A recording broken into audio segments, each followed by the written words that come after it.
clase de este tema titulada Los ayos. Una vez que finalicemos este tema, los ayos, nos quedaría solamente uno para cerrar el primer ciclo. Al finalizar este primer ciclo, nosotros vamos a hacer una evaluación, vamos a tener 1 o 2 semanas probablemente de receso, y se va a evaluar las personas que hayan aprobado correctamente todo lo que ha sido, creo que son 6 o 6 clases, creo, las que hemos visto, si no me equivoco. Todos los que han aprobado correctamente este periodo van a recibir su certificado ahí en Venezuela, especialmente en las iglesias como El Tigre, Puerto Ordaz, Puerto La Cruz, Barcelona, Valencia, si no me equivoco. Van a hacer una especie de acto de grado, se les va a entregar un certificado con el aval no solamente del Ministerio de Justicia y Culto, que viene por parte de la iglesia, sino que los que hayan aprobado debidamente y se hayan puesto al día con todas estas clases, recibirán un certificado del Ministerio de Educación. Así que para nosotros ha sido muy importante poder desarrollar estos temas y que cada persona no solamente pueda tener el conocimiento, sino la certificación que le permita a tiempo posterior tener créditos reconocidos en cualquier otro organismo o institución. Las últimas clases hemos estado hablando de los ayos y hoy finalizamos con este último tema, que es bien interesante, es bien importante haber entendido un poco lo que son los ayos. Desde mi punto de vista, no solamente la información del conocimiento, sino también lo liberador que puede ser para el desempeño y el desarrollo de la vida cristiana. Decíamos la semana pasada que la vida cristiana fue diseñada especialmente por el Señor para sus hijos, con el único fin y el propósito de que ella no llegara a un tope en proceso, sino que la vida cristiana se desarrollara en constante crecimiento y constante evolución. Jamás se finaliza el conocimiento, jamás dejamos de crecer, jamás dejamos de aprender. Fue por eso que el proverbista Salomón dijo que la senda de los justos era como la luz de la aurora, que va en aumento hasta que el día es perfecto. Fue el apóstol Pablo quien dijo que el que comenzó la buena obra en nosotros la perfeccionará, y ponía una fecha tope de perfeccionamiento. La fecha tope era hasta el día de Jesucristo. Entendemos que el día de Jesucristo, ¿cuál es? El día en el que el Señor regrese. Ese día se terminó lo que Él comenzó. Quiere decir que mientras Él no haya venido, en todos nosotros se está procesando información, conocimiento, y cada día nosotros estamos en pleno proceso de desarrollo. Así que bueno, voy a recapitular los últimos puntos, aclarar, a llegar a ciertos aspectos de conciliar toda la información, y hoy debemos terminar por completo la clase de los ayos. Yo había finalizado la semana pasada, o había comentado, que el pastor, que hace una labor importante en la ayuda y el desarrollo de los miembros de la iglesia, no solamente a mantenerse firme en la fe, sino también a alcanzar su propósito, ya que esto es parte fundamental del trabajo pastoral. No solamente ayudar a los hermanos a mantenerse en la fe, sino ayudar a descubrir y alcanzar su propósito en Cristo Jesús. Si esto es posible, entendemos los pastores, o debemos entender los pastores, que todo lo que sea útil y necesario para este fin siempre debe tratar de establecerse. Como pastor, decía yo, permito hasta cierto punto, y aún me ha tocado incluso fomentar cosas que quizás yo no necesito, pero que sé que muchos creyentes lo necesitan según su etapa o su momento espiritual. En este caso, los ayos. Es decir, hay ayos que aun y cuando yo puedo considerar que no tienen mayor utilidad en este momento, en mi vida, la tuvieron en su momento, como creyente, como pastor, no solamente permito que estos ayos estén presentes en la iglesia y en la vida de muchos creyentes, sino que hasta cierto punto hasta los permito o el pastor los permite, entendiendo la posición de cada creyente y también su entorno promocional, su momento en el que va a ser promovido a la siguiente etapa. Todo esto viene a propósito porque hemos tratado de entender lo que son los ayos.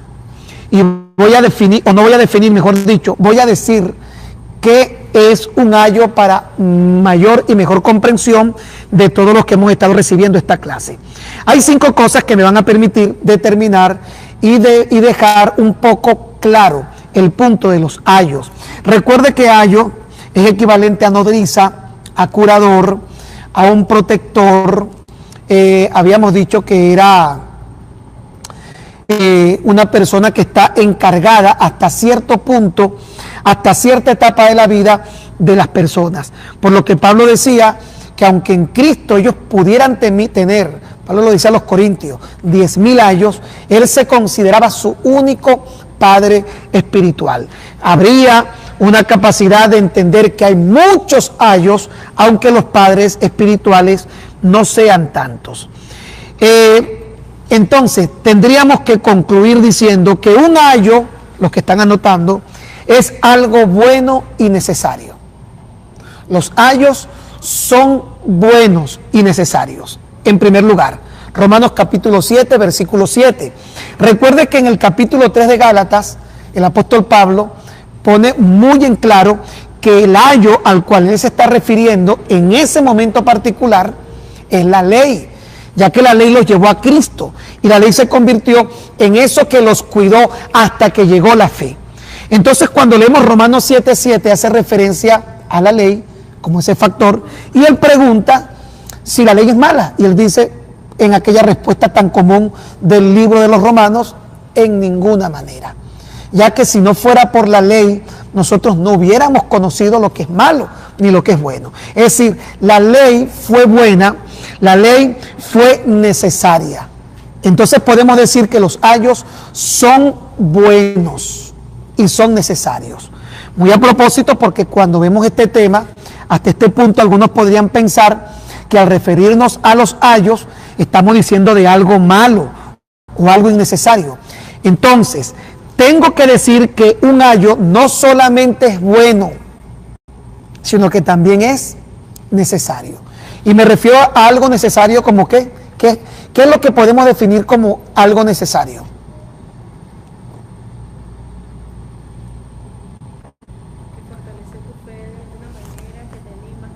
Cuando yo te digo, Geraldine, eso es necesario. Para ti, ¿qué quiero decir con la palabra necesario? Probablemente no es indispensable, pero cuando digo que es necesario, lo requiero, lo necesito, valga la redundancia. Entonces yo quiero que usted en primer lugar sepa que los ayos son buenos y son necesarios. ¿Ok? Número 2, déjeme irlo anotando acá. En primer lugar, los ayos son buenos y necesarios. En segundo lugar, muy importante, los ayos son temporales. Siendo buenos y necesarios, no son para toda la vida, son temporales. Número 3, los ayos nos llevan a Cristo. Mire por qué son buenos y necesarios, porque nos llevan a Cristo. Ya voy a explicar un poco mejor esto. Un ayo siempre te va a llevar a Cristo. Siempre. Incluso, decíamos la semana pasada, es probable que hayan ayos que no sean legítimos, pero un ayo siempre te va a llevar a Cristo. Número 4, el ayo suple en ausencia de la fe.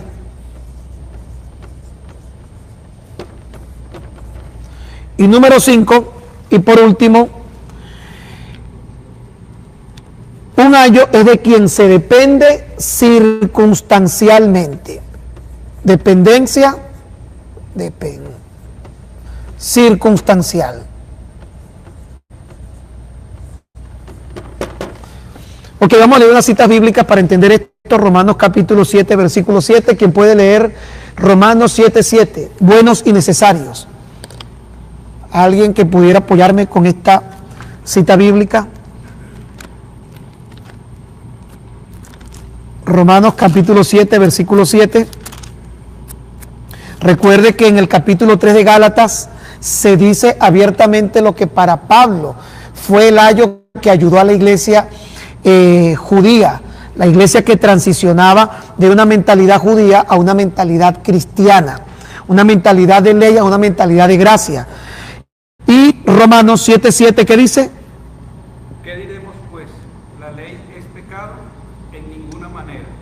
Pero yo no conocí el pecado sino por la ley, porque tampoco conociera la codicia si la ley no lo dijera. No codiciarás, mas el pecado, tomando ocasión por el mandamiento, produjo en mí toda codicia, porque sin ley, la ley, el pecado está muerto. Ok, es decir, no tendríamos nosotros conciencia del pecado, y como sin ley el pecado está muerto, yo puedo pecar y ni siquiera sé que es pecado. Eso es lo que quiere decir, el pecado está muerto. Puedo codiciar y no tengo problema en codiciar porque la codicia estaría muerta, y fue la ley lo que me permitió darme cuenta que la codicia estaba en mí y que Dios no la aprobaba.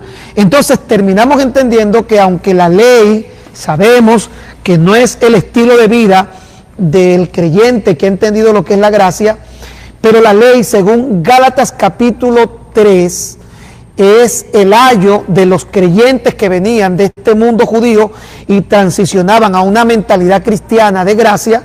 Pablo dice abiertamente que la ley fue ese ayo. Entonces, al hablar del ayo, entendiendo la analogía de la ley, diríamos, ¿es buena la ley? Es buena. ¿Y fue necesaria? Fue necesaria. Entonces, lo primero que quiero que usted comprenda es que un ayo, en este caso hablamos de la ley, no estamos hablando de los ayos que nosotros conocemos, es bueno y necesario. Gálatas capítulo 4, versículo 2, el ayo no solamente es bueno y necesario, es muy importante entender que los ayos son temporales, no son permanentes.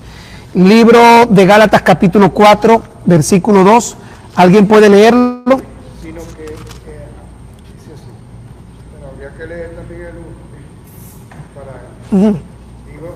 Digo pues, mientras el heredero es menor de edad, de nada es diferente al siervo, aunque sea el dueño de todo, sino que está bajo guardianes y tutores hasta la edad señalada por el Padre.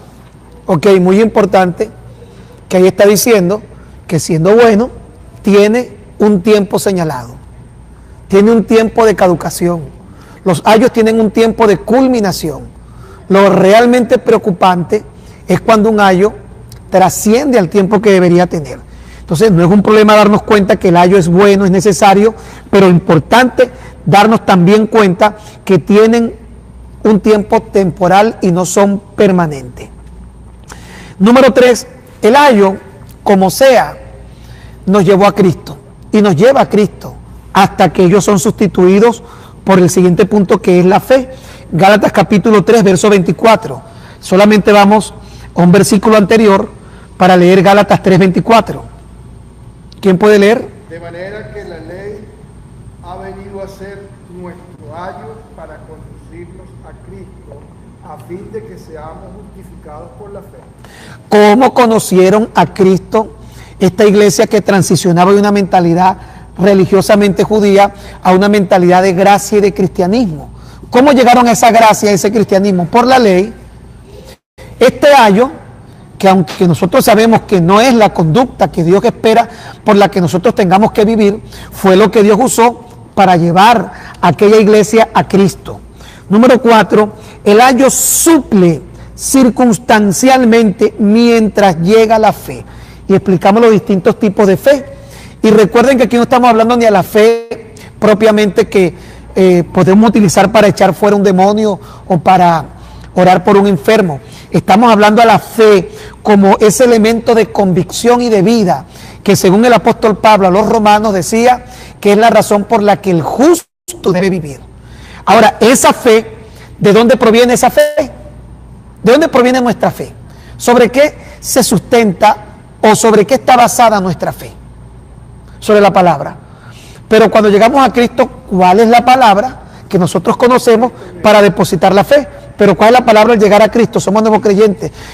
Solamente hemos leído 1 o 2 versículos, estamos apenas aprendiendo algunos que otros versículos bíblicos.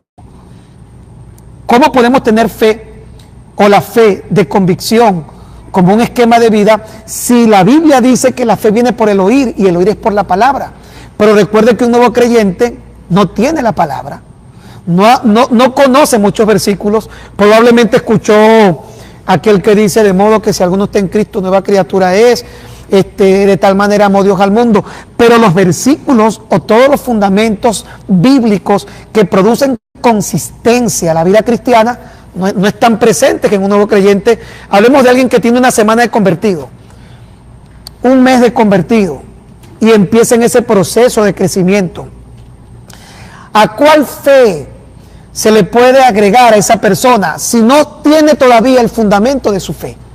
Porque va a empezar a asistir a la iglesia, va a empezar a escuchar predicaciones, va a empezar a ser educado, formado, va a empezar a ser instruido en la palabra, y en la medida que va creciendo, toda esa palabra que va a recibir va a ir construyendo su fe, porque la fe viene por el oír la palabra de Dios. Hasta este momento, mientras la fe, que es el resultado de fundamentos bíblicos, no existe, porque no existe el conocimiento suficiente, el ayo suple esa fe. ¿Me entiende con lo que digo? Que el ayo suple esa fe. Es decir, él te va a ayudar, tú todavía no sabes, aún no has oído, o probablemente lo oíste, pero aún no has logrado digerir ni meditar para comprender. Cree en el Señor Jesucristo, serás salvo tú y toda tu casa. Entonces tu fe en la salvación familiar no existe, porque ese fundamento quizás lo has oído, pero aún no se ha convertido en un factor de fe, de convicción. Entonces el ayo se va a encargar de suplir lo que tú necesitas hasta que llegue la fe. Vamos a leerlo en Gálatas 3:25, el siguiente versículo del 24. Pero ahora que ha venido la fe, ya no estamos bajo el ayo. Eso quiere decir que la fe no estaba. Piensa en el ayo, que es la ley. Era ciertamente para ellos algo favorable, pero dice la Biblia que la ley estuvo mientras la fe. Ahora, ¿cuál fe? No les había sido revelada la gracia para el desempeño de una vida cristiana abundante. Entonces, ¿qué está diciendo Pablo? Bueno, pero venida la fe, ¿qué significa esa frase, venida la fe? ¿Que no había? ¿Qué hizo? ¿Qué lo hizo a ellos mantenerse cuando no existía esa fe? El ayo. Estábamos bajo ayo, pero antes que llegara la fe, estábamos bajo ayo. Y por último, el verso número 5, de quien el ayo es, de quien se depende, que es una dependencia circunstancial. Es muy importante definir la palabra circunstancial. Joseph, ¿qué significa para ti circunstancial? Si yo te digo, eso es una situación circunstancial, ¿qué entiendes tú por circunstancial? Que depende de otras cosas. Que es algo momentáneo, transitorio. Circunstancial es que depende del momento. Probablemente terminando el momento ya no aplique.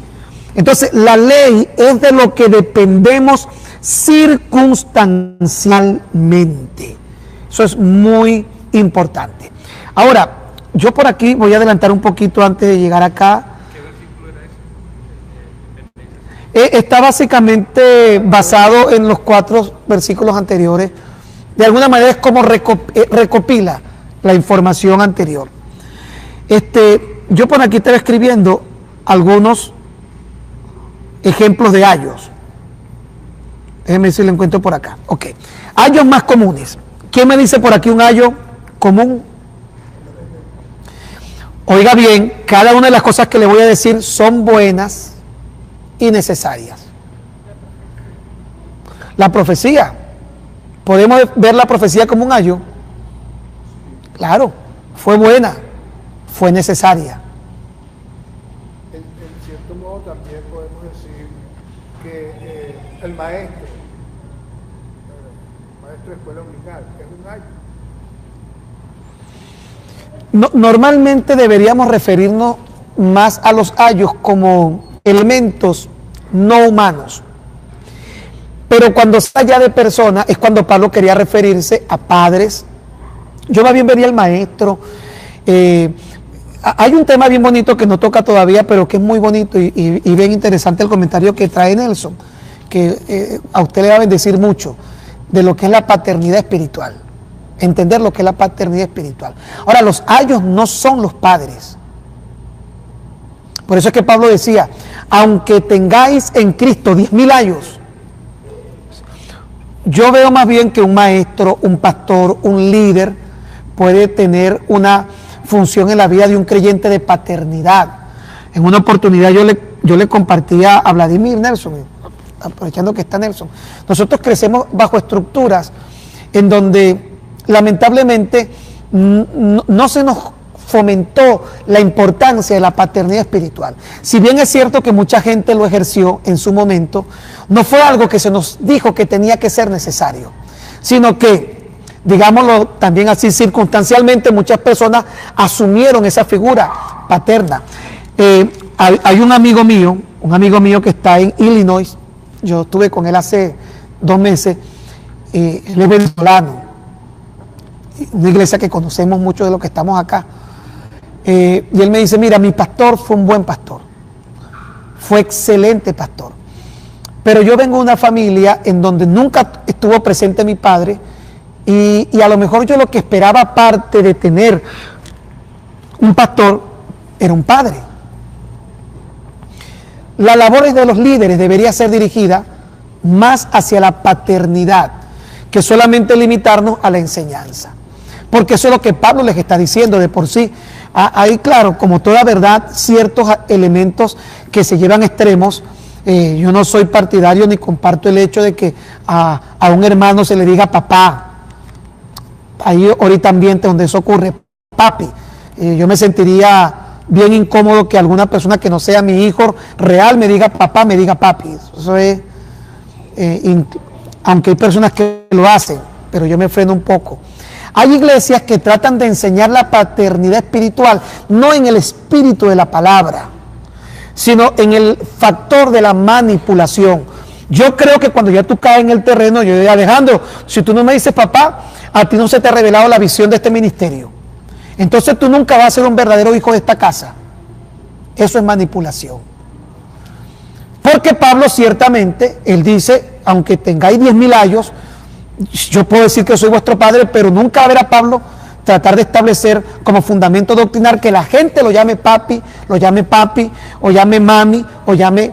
Ahora, no quiere decir que haya momentos cuando uno siente un respeto por personas que están haciendo el trabajo y voluntariamente llega Geraldine y dice a Omaira, tú eres como mi mamá. Eso puede pasar. Ahora, cuando proviene de un acto voluntario, sentimiento, y no cuando llega Omar y le dice, mira, tú tienes que decirme mami, porque si no me dices mami, no estás en el espíritu de la visión. Ya eso es manipulación. Adelante, Nelson. Hacía esa referencia del maestro, según lo que nos dice Primera de Juan, que dice así, ¿no? En cuanto que por lo menos que se pudiera tomar como un algo, dice, por cuanto a vosotros la unción que recibiste de él permanece en vosotros. Ajá. Y no tenéis necesidad de que nadie os enseñe, pero así como todas las cosas, y es verdadera, no mentirá, así como os he enseñado, permanecemos en él. O sea, que el ayo era el encargado mientras no había la fe, pues de cuidarte. De cuidarte. El maestro es encargado de producir en ti esa fe, pues, haciendo el mismo trabajo del ayo. Por eso te digo, en cierta manera, pudiera ser, el maestro pudiera estar sí, metido allí, pero como tú dices, no es en cosas humanas, sino en cosas materiales. sí, normalmente lo que dice Nelson es verdad. Sin embargo, normalmente un ayo se refiere a, por ejemplo, en el caso que Pablo trata de explicar el ayo, se refiere a la, a la ley. La ley, sí. Por ejemplo, ayos comunes, ayos comunes. Los cultos, yo necesito los cultos, pero ya no me son indispensables para mi relación con Dios. Dese cuenta que no estoy descalificando el hecho de que tengamos que congregarnos o tener cultos. Pero usted recuerda que en una etapa de nuestra vida el no ir a un culto probablemente nos hacía pensar, estamos mal, Dios no nos oye. Los cultos pueden ser ayos, los ayunos,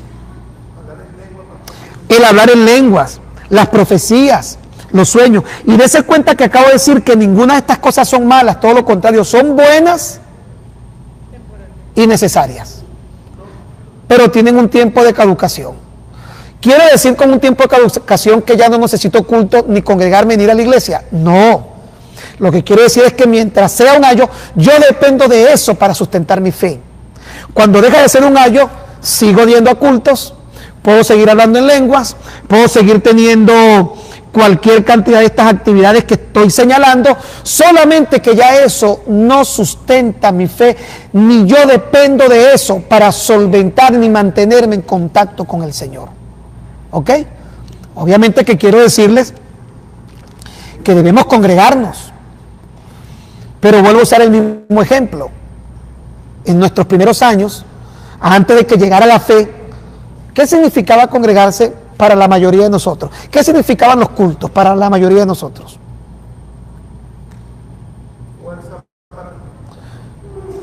Oye, eso era lo que nos animaba, ¿no?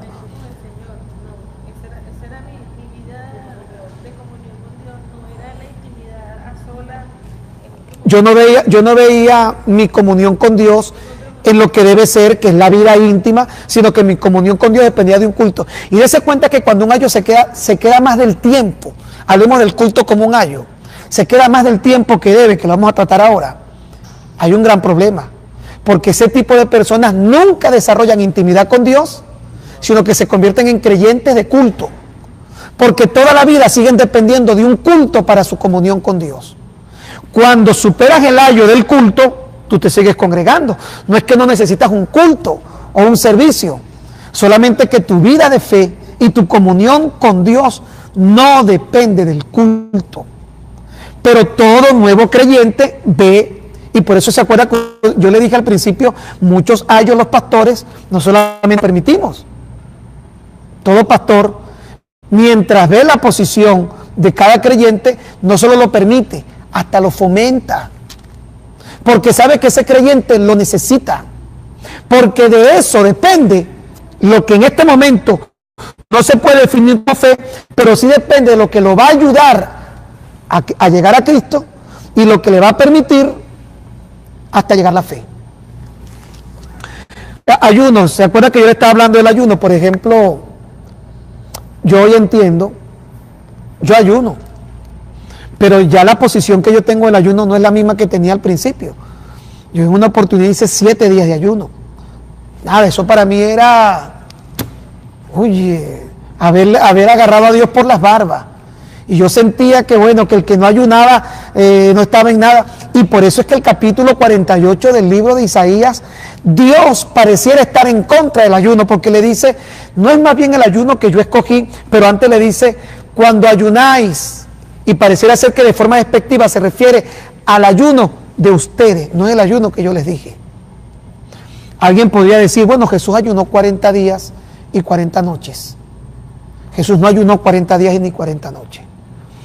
Lo que dice la Biblia en el capítulo 4 del libro de Mateo fue llevado por el Espíritu al desierto, no para ayunar, léalo bien, para ser tentado.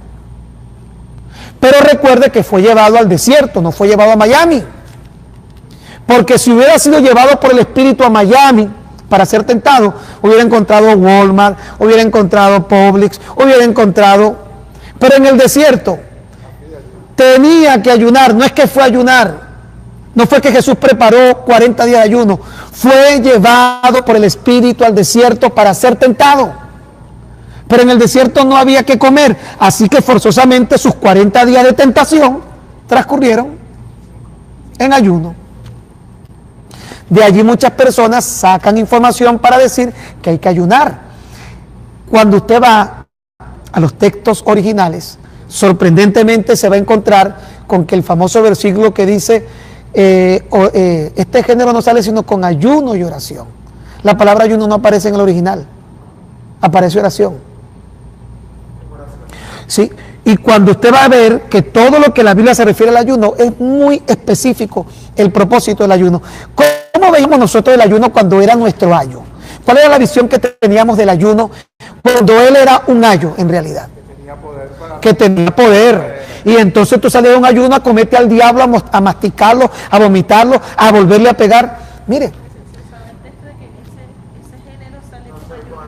Y agarramos textos fuera de contextos, mal interpretados, y entonces, como dice Geraldine, ese género no sale sino con ayuno y oración, pero no entendíamos el contexto para darnos cuenta a qué género, que no se refería al demonio, a qué género se refería el Señor, y qué era lo que estaba diciendo allí, en ese pasaje particular, donde, repito, incluso no aparece la palabra ayuno. Busque un interlineal, griego-español, y va a ver que la palabra ayuno no aparece. Pero como dice Nelson, uno ayunaba y uno pensaba, y más bien uno se frustraba porque uno veía que otras personas no ayunaban y tenían más poder que uno. Entonces uno se metía a esos ayunos y decía, pero ¿qué pasó aquí? Pero eso precisamente te hacía pensar, porque te alimentaba y te daba una fe que sin ese ayuno tú no hubieras podido creer que podías hacer muchas cosas, y te arriesgaste a hacer cosas. Yo me acuerdo que cada vez que yo salí de un ayuno de 3 días, 4 días, yo salía buscando diablos y demonios por todos lados, porque pensé que estaba ungido. Y siempre me acuerdo del pastor de Mayela, el hermano Martín y el hermano Iván. Ellos se fueron a Barquisimeto a hacer un ayuno de 40 días. Mire, yo respeto a una persona que hace un ayuno de 40 días. Yo lo respeto. El pastor de Mayela, el hermano Martín, él partió con el Señor, él hizo 3 veces ayunos de 40 días. Pero usted conocía al hermano Martín. Yo lo admiraba por los ayunos que hacía. Pero era incongruente para mí ver personas que no ayunaban y ministerialmente tenían más éxito. Porque a lo mejor tenían un llamado específico en algo. Una vez el hermano Martín salió de un ayuno de 40 días, eso me lo contó él mismo, con el hermano Iván, en una montaña en Barquisimeto, y lo llamaron, hermano Martín, venga, que hay una endemoniada. Una muchacha se endemonió. Bueno, y salieron ellos dos a echar fuera el demonio, 40 días, Nelson. Y no pudieron echar fuera el demonio, eran 3 días. Y el hermano Iván, que yo lo conocía, le dice, ay, hermano Martín, yo creo que hemos ayunado muy poquito. ¿Será que tenemos que alargar un poquito más los días de ayuno? 40 días. Porque el demonio no salía con el ayuno. Entonces, los ayunos, los cultos, las manifestaciones como profecías, lenguas, sueños. Quiere decir que si estos son ayos, ya no debemos hablar en lengua. Yo no estoy diciendo eso. Le quiero decir, ya yo no dependo del hablar en lengua para establecer mi comunión con Dios. Puedo hablar en lengua. Estas manifestaciones siguen siendo parte de la vida de todo cristiano. Solamente que ya he superado un ayo y sé que aunque yo no hable en lengua, Dios está conmigo. Sé que aunque no me profeticen, yo tengo una palabra diaria todos los días. Ya no tengo una dependencia, porque especialmente cuando venimos de ese ambiente carismático y pentecostal, nosotros llegábamos a un punto, y hablo de nosotros porque yo aún considero que conservo muchas de esas raíces, solamente que entendiendo que ya no son mis ayos. Hoy en día yo agradezco al Señor, pero muchas veces uno sentía que si no había una profecía, el culto no estuvo bueno. Si no había una manifestación de esa a la que estamos acostumbrados, Dios no se manifestó. Entonces, ¿sobre qué descansaba nuestra fe? Y Dios permitía, y muchas veces no solamente Dios lo permitía, a veces yo puedo pensar que en las mismas iglesias se llegó a fomentar y hasta se llegó a permitir muchas cosas, consciente de que no estaba bien. Pero eso hacía que muchos de esos nuevos creyentes, o muchos de esos hermanos que aún no habían madurado en la fe, salieran, gracias Señor, y recibieran nuevas fuerzas para seguir adelante. Porque a ellos quizás no les era suficiente un texto bíblico. Para ellos quizás no era suficiente un fundamento de la palabra. Y como decía Gaby la semana pasada, y venga el comentario importantísimo, Gaby decía, el sueño de ella toda la vida es oír la voz de Dios audible. Pero quien dice que eso es garantía de relación con Dios o espiritualidad, cuando más bien nosotros vemos en la Biblia que el día que Dios le habló a Pablo iba a matar a los cristianos que estaban en Damasco. Y cuando le habló a Jonás es porque estaba yendo a un lugar opuesto al que Dios le había mandado. Por lo general, cuando alguien oía la voz de Dios audible, era porque estaba mal, no estaba bien. Porque el que está bien con el Señor, lo está porque tiene un espíritu de obediencia, de revelación y de amor a la palabra. Una persona que vive con un espíritu de obediencia, amor, revelación. Cuando digo amor, me estoy refiriendo a esa actitud de querer leer la Biblia todos los días. Y créanme una cosa, el que lee la Biblia todos los días, Dios le habla todos los días. Pero llegó un momento en nuestra vida cuando nosotros muchas veces preferíamos cerrar la Biblia e irnos a un culto a ver qué me va a decir el Espíritu Santo hoy. ¿Fue malo? No. ¿Fue malo? No. Porque esa profecía, incluso muchas erradas, nos llevaron a Cristo. Porque despertaron nuestras emociones, nuestras sensaciones. Pero de alguna forma nosotros pensábamos que realmente eso nos acercaba a Dios. Porque no había llegado la fe. Los sueños. Dígame el tema de los sueños. Yo le estaba contando a Juan. Mire, y yo le doy gracias a Dios que uno no es que deja de creer que Dios puede hablarnos a través de un sueño. Pero uno ya no depende de un sueño para caminar en fe. Uno ya no depende de una profecía para caminar en fe. Uno no depende de hablar en lenguas para caminar en fe. Uno no depende de ayunar para caminar en fe. Como yo decía del ayuno. Mire, yo he encontrado que el ayuno a mí me es muy útil para apartarme y ayudarme a cultivar el dominio propio. Porque cualquier persona que logra decirle no a sus apetitos, como es la gana de comer, podrá decirle no a cualquier otra área, cualquier otro apetito de la carne. Porque el ayuno es muy útil para desarrollar dominio propio. Es muy útil para dominio propio. Es muy útil para uno apartarse. Yo lo veo mucho para esto y uso el ayuno para apartarme y tomar una decisión. Ayuno, le pregunto al Señor, trato de apartarme de todo, dejo de comer, no porque crea que Dios me va a responder, no, sino porque creo que tomar tiempo para Dios, exclusivo, determinado, de alguna forma abre mis canales para poder recibir, no con voz audible, no en una profecía, para poder recibir de la forma que Dios quiera, lo que Él necesita, que yo pueda recibir para ser dirigido por Él. No estoy en contra del ayuno, no estoy en contra de los cultos, no estoy en contra ni de las profecías, ni las lenguas, ni los sueños, no estoy en contra de las actividades especiales, lo que yo le compartía la semana pasada. Yo vivía buscando culto, buscando predicador, buscando donde llegaba alguien que estuviera en una campaña, un congreso. Nuestra generación fue la generación de las campañas, porque uno era campañero, Alejandro, campaña de jóvenes, campaña de la agrupación Maranata, campaña de aniversario, campaña de damas, campaña de niños. Uno se la pasaba todo el año en campaña. Pero cada campaña que nos hacía, que nos daba cada campaña. ¡Wow! ¡Qué tremendo! ¡Qué tremendo! Uno salía. Yo le pregunto, hoy necesitamos una campaña, pero podemos hacer una campaña. ¿Por qué no hacer una campaña? Vamos a hacer una campaña, pero le pregunto, ¿pero la necesitamos para poder sustentar y sostener nuestra fe? No la necesitamos. Nuestra generación también fue la generación de los conciertos. Venezuela tenía una época en donde se podían hacer conciertos. Nosotros hacíamos conciertos cada 3 meses en Puerto Ordaz. Llevamos a Funky, a Alex Campo, a Marcela Gándara, a Ingrid Rosario, Yulisa, René González estuvo 3 veces. Habían unos que ya eran amigos de la casa. Alex Campo, Ricardo Rodríguez, toda esa gente. Toda esa gente. Y se podía hacer. Pero para cuántas personas un concierto no era todo.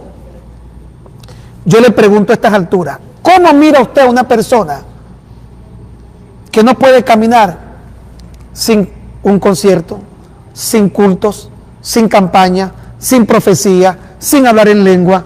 ¿Cómo mira usted a una persona ahora así? No ha llegado a la fe. No ha llegado a la fe. No lo juzgamos, no lo criticamos, porque uno aprende algo bien importante. Verte en el reflejo. Tú te reflejas en eso. Y tú tienes que esperar hasta que llegue el momento en el que la fe llegue a ellos. Y llegada la fe, ya no estamos bajo ayos. ¿Entiendes por qué dice, más llegada la fe, ya no estamos bajo ayos? Dese cuenta este ejemplo práctico que le voy a poner. Un ayo. No en la analogía, en la realidad. Yo no puedo atender a mis hijos, porque soy el pastor, no puedo atender a mis hijos. Y yo le pago a Juan Manuel y a Patricia para que ellos sean los ayos de Vito y de Guti. Ellos lo van a cuidar hasta el tiempo señalado. El tiempo señalado debería ser para cada uno de ellos, debería ser la mayoría de edad. Aunque uno nunca sabe, porque hay gente que cumple 18 años, 21 años y sigue igual de mentepollo y hasta más. Y usted va a conseguir personas de 30, 40 años, perdonen la expresión, mentepollo. Y va a conseguir personas de 15 años, 16 años, ya maduro. Entonces, el tiempo señalado no debería ser una edad particular, debería ser el momento en el que la persona ha madurado. Pero digamos que mis hijos van a madurar a los 21 años. Entonces, a los 21 años ya ellos no siguen bajo la tutoría de Juan y de Patricia. Juan y Patricia me dicen, pastor, aquí están sus hijos, les ayudé a administrar el dinero, estuvimos con ellos, lo cuidamos. Ahora ellos pueden desenvolverse por sí solos, ya no están bajo ayos. Pregunto, ¿desaparecen Juan y Patricia? Ellos tienen que cortar toda relación con Juan y con Patricia, ¿no?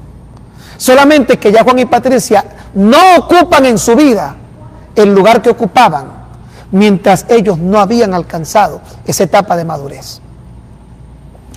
Todo lo que acabo de decir, desaparecen los ayunos, los cultos, las vigilias, las profecías, las lenguas, los sueños, ¿no? Solamente que ya no estamos bajo ese estigma, que es lo que determina en nosotros fe. Porque eso fue lo que determinó en nosotros fe. Hoy en día podemos hablar en lengua. ¿Y si no hablamos en lengua? ¿Qué pasa? Bueno, digo yo, hablando con personas que creo que ya superaron un ayo. Si no hablamos en lengua,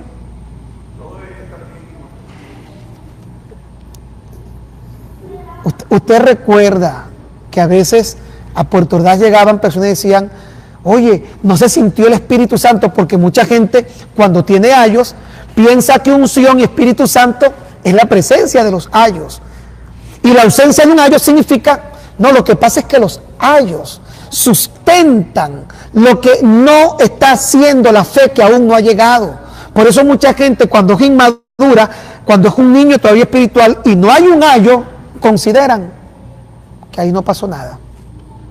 No se manifestó el Señor. Pastor, no sé si recuerda que hace 1 o 2 semanas Andrea hizo una pregunta sobre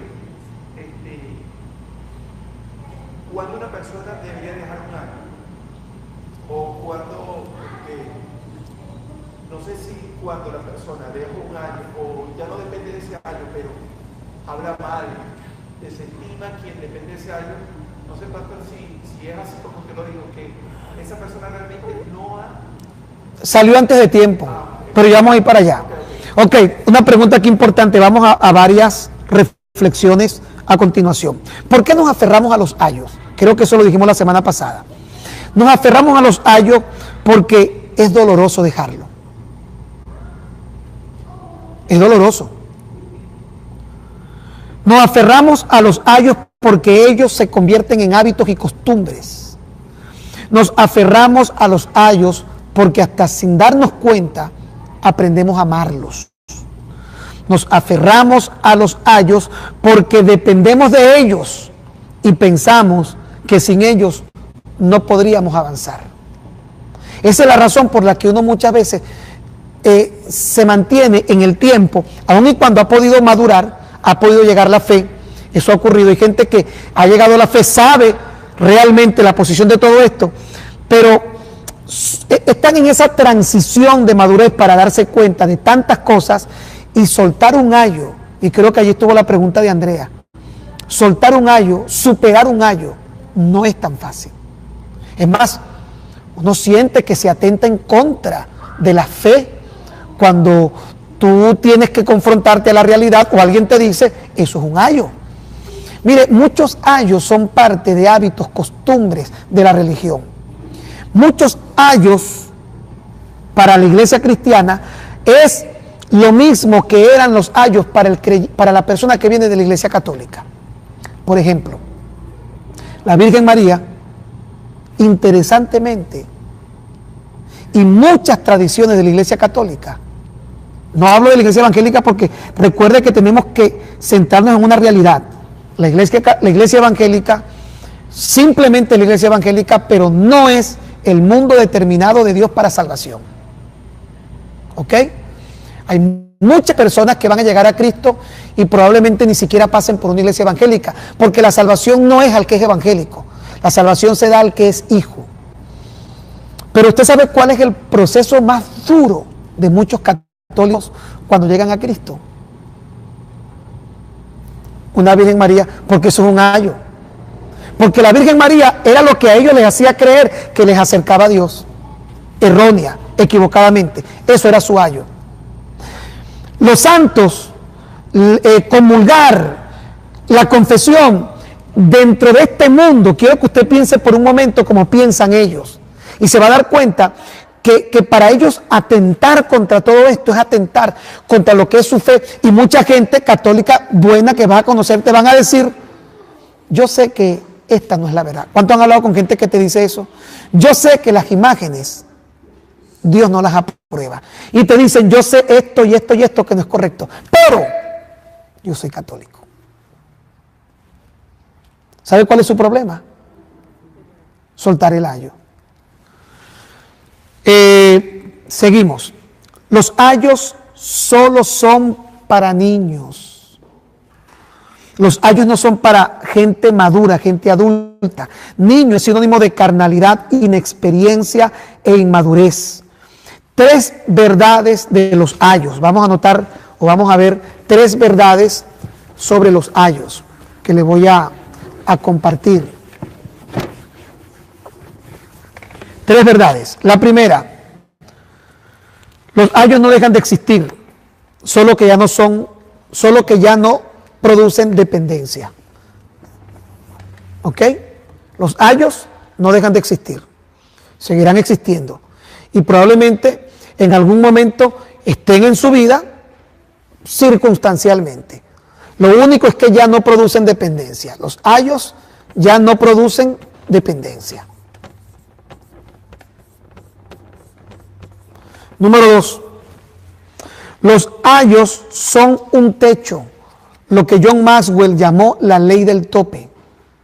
La ley del tope es que si usted está creciendo, llega un punto en el que no puede crecer más porque tiene un tope. Eso fue lo que describe John Maxwell con la historia de Dick y Maurice McDonald, los dueños de la franquicia inicialmente conocida como McDonald's. La compra un señor llamado Ray Kroc. Dicen que Dick y Maurice McDonald, ellos iniciaron esta franquicia, pero tenían un tope, estaban estancados. Creo que tenían 4 o 5 negocios como estos. Vendían barbacoa, perro caliente, tenían varios productos. Ray Kroc, que vendía una máquina para ser malteada en la época, él le compra la franquicia a Dick y a Maurice y lo reduce todo únicamente a un lugar para ventas de hamburguesa. Tiene una visión mucho más amplia y logra desarrollar McDonald's a nivel mundial. Creo que están en más de 60 países en el mundo. Pero en manos de los originarios, los dueños, los que crearon McDonald's, nunca se desarrolló ese punto. Cuando una persona tiene un ayo o mantiene un ayo, los ayos son topes que producen estancamiento en la vida espiritual de una persona. No el ayo en sí, la dependencia del ayo. Y número 3, estas 3 verdades sobre los ayos no son ejemplos ni modelos de vida a seguir. Los ejemplos y los modelos de vida son los padres. Lo que decía Nelson, un maestro, un pastor, la persona que te llevó a Cristo. Los ayos no son modelos de vida, ni son ejemplos de vida. Los modelos y los ejemplos de vida es lo que decía Pablo al decir, aunque tengáis 10,000 ayos, yo soy vuestro padre. ¿Ok? Esas 3 verdades importantes estamos resaltando. Todos sabemos que el ayo al cual se refería Pablo en los Gálatas era ¿quién? La ley. Ok. Voy a hacer también aquí una pregunta que es importantísima aclarar para el que nos está escuchando. Nosotros predicamos, incluso habían canciones referentes a esta frase y hasta se nos estimulaba y se nos motivaba a esto. Esta frase se encuentra en Jeremías 6:16, se conoce como la senda antigua. Dice, así ha dicho el Señor, paraos en los caminos, mirad y preguntad por las sendas antiguas, cuál sea el buen camino y andad por él y hallaréis descanso para vuestras almas. Yo le pregunto, ¿qué es la senda antigua? Para la mayoría de las personas que se aferran a ayos, ¿qué es la senda antigua? No a la luz de la Biblia, porque usted va a entender qué es la senda antigua a la luz de la Biblia. Dentro de esa mentalidad religiosa, dentro de esa cultura evangélica, ¿qué es la senda antigua? No, hermano, tenemos que volver a la senda antigua. ¿Y qué nos viene a la mente cuando escuchamos a un predicador motivándonos a volver a la senda antigua?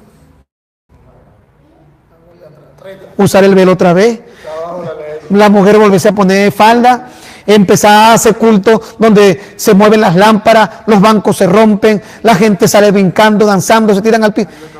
Y entonces muchas de nuestras predicaciones giraban en torno a creer que eso es la senda antigua. Pero usted sabe qué es la senda antigua a la luz de la Biblia.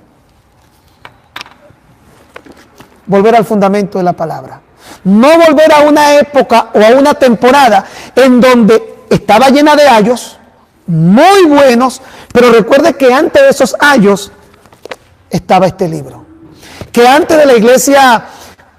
la denominación, Asamblea de Dios, Renuevo, Luz del Mundo, Peniel, Renovación. Antes de todo esto estaba la iglesia primitiva de los Hechos. La senda antigua no tiene que ver con la experiencia que nosotros tuvimos en alguna etapa hermosa de nuestra vida, saturada de ayos, donde lloramos, cantamos, brincamos, hablamos en lengua, danzamos. Eso no es la senda antigua.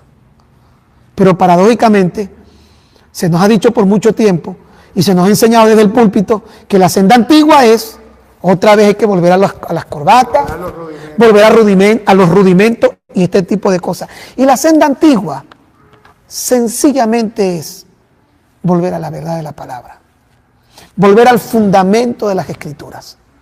Cuando alguien le diga a usted que hay que volver a la senda antigua, realmente lo que le está diciendo es que debemos volver a encontrar como única regla de fe y conducta la palabra de Dios.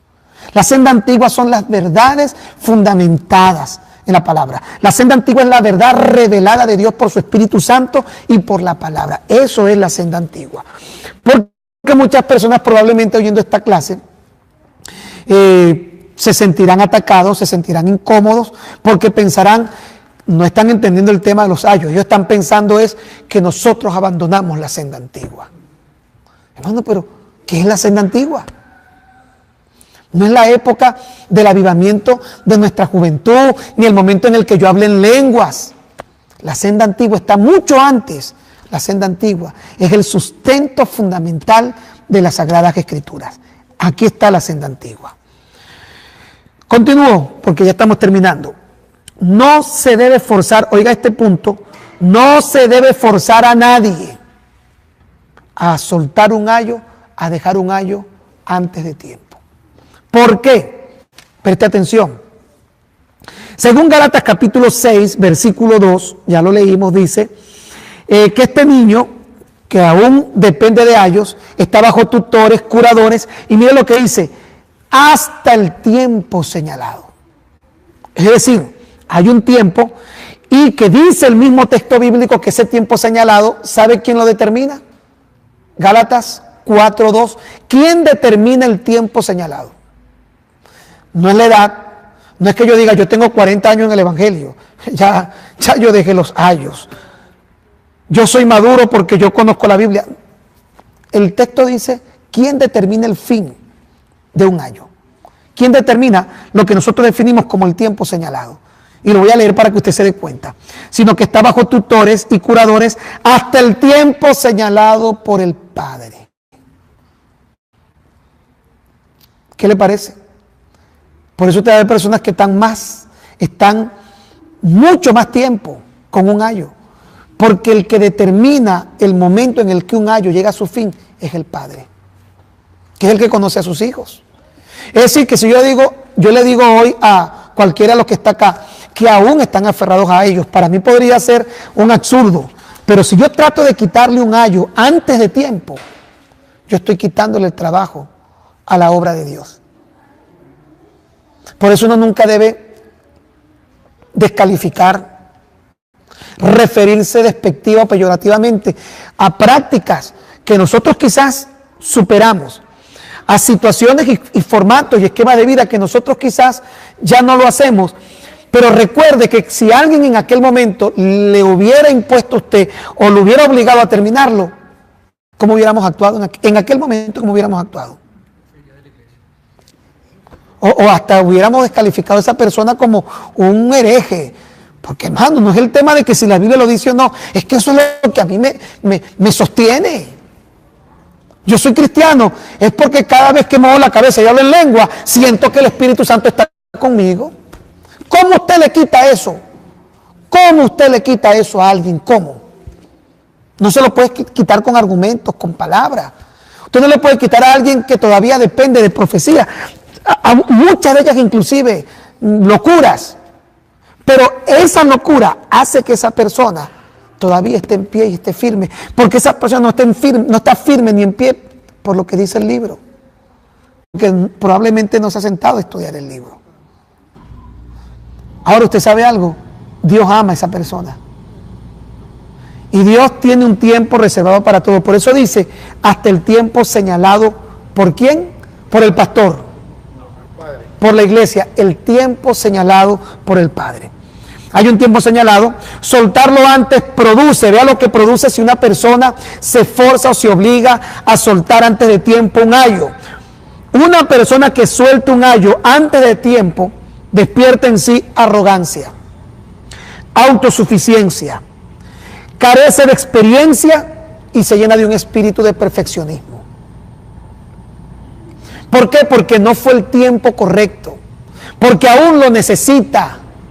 Y si aún lo necesita y lo suelta, lo que va a despertar es la arrogancia de decir, yo no lo necesito, porque no es maduro para entenderlo, y en su inmadurez no va a manejarlo con humildad, sino que lo va a manejar con arrogancia. Y esa arrogancia lo va a llevar a atacar a otros. ¿Usted no ha visto esas personas que ciertamente ya han entendido muchas cosas, pero se paran a veces en el púlpito a atacar, y a aquello, y cuando yo estaba en la religión, y empiezan a hablar mal de incluso de sus propios orígenes, y de iglesias? Esa persona probablemente ya no está bajo ayo, pero esa persona soltó un ayo antes de tiempo. Porque soltar un ayo antes de tiempo produce arrogancia, autosuficiencia, le lleva a tener carencia de experiencia, no logró quemar sus etapas y le falta el conocimiento que hubiera adquirido y le hace ser perfeccionista. Ahora, ¿eso es lo que ocurre con alguien que suelta el ayo?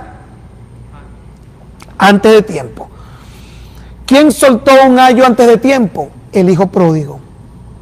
¿Y cómo le fue al hijo pródigo? Él se fue de su casa antes del tiempo señalado, cobró su herencia y el padre lo dejó. ¿Pero en qué se convirtió esto? Haber tenido una herencia. Ahora usted entiende por qué dice la Biblia en Gálatas 4:1, entre tanto el heredero es niño, en nada difiere del esclavo, aunque es dueño y señor de todo. El padre no debe darle nada, porque no está preparado para administrarlo. ¿Qué hizo el hijo pródigo con lo que se le dio? Lo despilfarró, lo botó, lo gastó en prostitutas, lo gastó en fiestas, porque no tenía la madurez para darle uso correcto a lo que ciertamente era de él, pero que aún no estaba preparado para recibirlo. Por eso es que soltar un ayo, adelantarse al tiempo, es tan malo como pasarse del tiempo. Ahora, tampoco se puede obligar a alguien, y esto también ocurre en nuestras iglesias, a quedarse con un ayo más del tiempo requerido. ¿Por qué?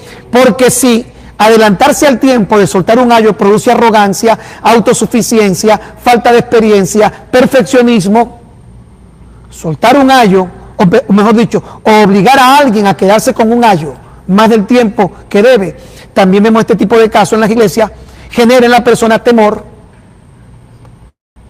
porque esa persona nunca se va a sentir a gusto sin su ayo, estancamiento, mediocridad, conformismo.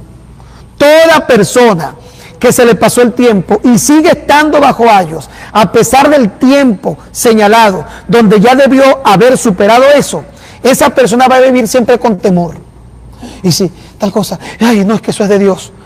No, yo no puedo dejar lo que es de, no, y sabe que no es, pero tiene temor, se estanca, vive una vida cristiana mediocre y se acostumbra al conformismo. El conformismo predomina en él. Finalizamos, estoy tratando de avanzar lo más rápido posible. Así que quedarse más de tiempo con un ayo produce en los demás, ya no en la persona, produce ese temor y no convicción. Hace a la persona víctima de personas que identifican su dependencia. Imagínense que yo logro identificar en Joseph un ayo. Ese ayo es la profecía.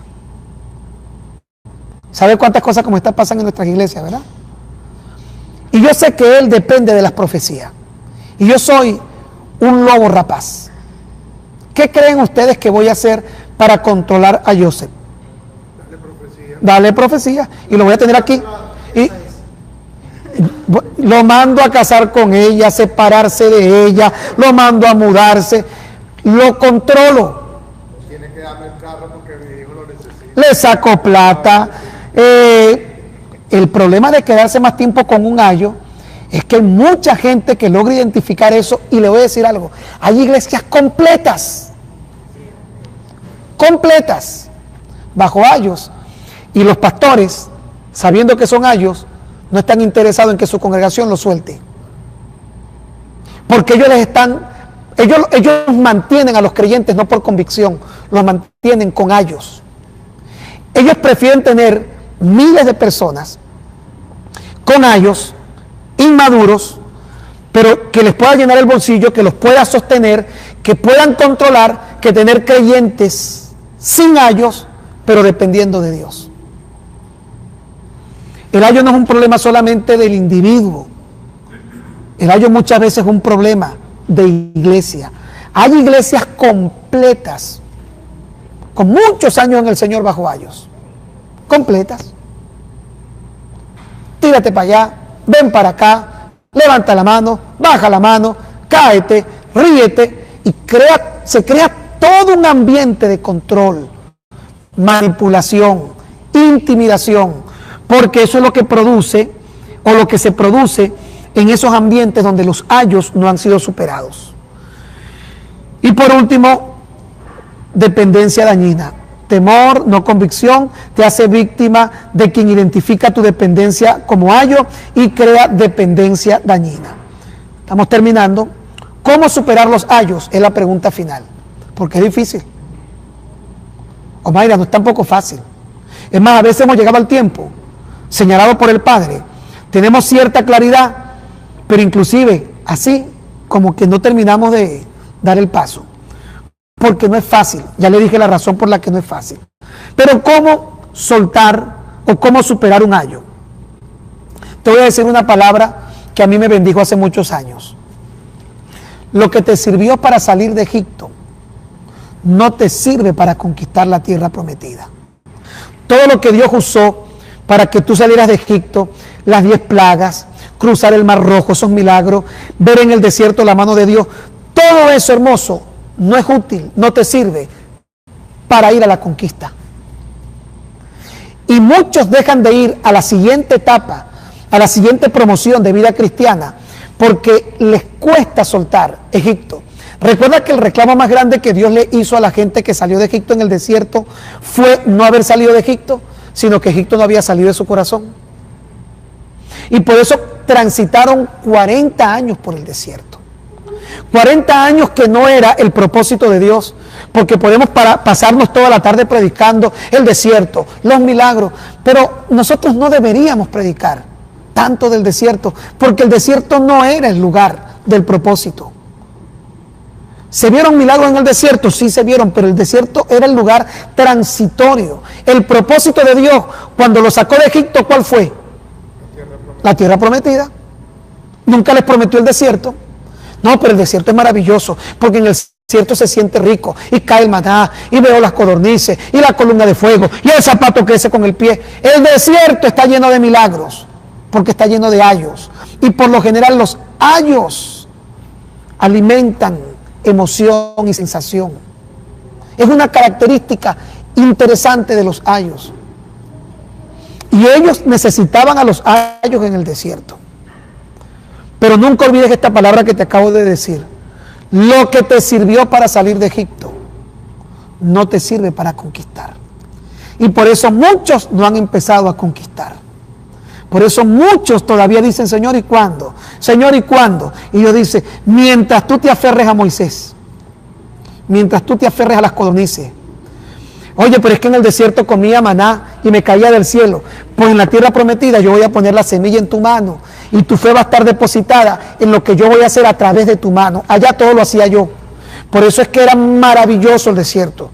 La serpiente de bronce y todas esas características que identifican al desierto en nuestra vida. Pero Dios te dice, no es el desierto el propósito. Ay, Señor, pero es que se siente rico, yo sueño, yo hablo en lengua. No es el desierto el propósito. Tu propósito es la tierra prometida.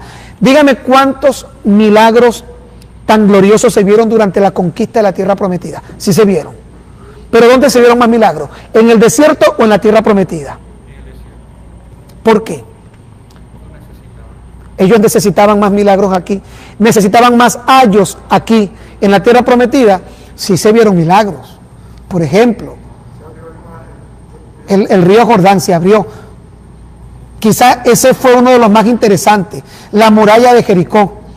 Que una vez 10.000 hombres, dice la Biblia que había una oportunidad cuando Dios tiraba piedras desde el cielo y le caía peñonazo a los enemigos de Israel y ganaron una batalla, y dice, y fueron más los que murieron por las piedras que Dios le tiró del cielo que los que mataron ellos con la espada de su mano. Yo imagino a Dios con un muchachito en el cielo, allá va uno, ¡pácata! Allá va otro, y no los pelaba. Pero dice así la Biblia, que fueron más. Otro milagro, el sol se detuvo. Pero compare la cantidad de milagros en la tierra prometida que la cantidad de milagros en el desierto. Porque en el desierto había menos fe. Pareciera mentira, porque uno cree que hay más fe donde hay más espectáculo, donde hay más sensacionalismo. Uno cree que hay más, mire, hay más fe ahorita, en este momento, que en un culto donde puede haber gente cayéndose y hablando en lengua, sin decir que ya no haya fe o ya no hay Dios. Pero ¿sabe por qué hay más fe aquí ahorita? Porque aquí, sin sentir ni ver nada, estamos seguros que Dios está con nosotros. Y recuerde que eso es fe.